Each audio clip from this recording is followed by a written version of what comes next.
Assalamu alaikum, баршаңызға қайырлы күн. Бүгін біз үй жағдайында дайындалатын өте дәмді пицца дайындайтын боламыз.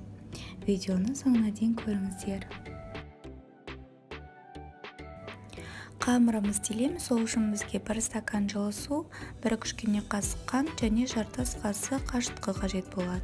Барлығын араластырып 5 минутқа бетін жауып қойамыз.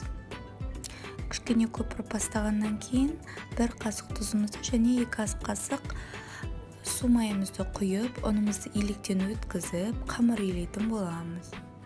Қамырымызды 1 сағатқа жылы жерге қойамыз.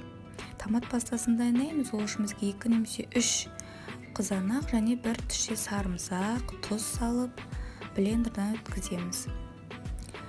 Табамызға томатымызды құйып, орташа отта қыздырып араластыратын боламыз.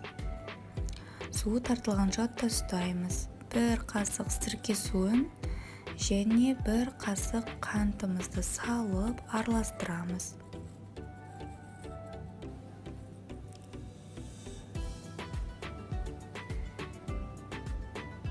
Суы тартылғаннан кейін томат пастамызды алып, суытуға қойамыз. Нанымыз көтерілгеннен кейін 2 немесе 3 бөлікке бөліп, қамырымызды жаямыз.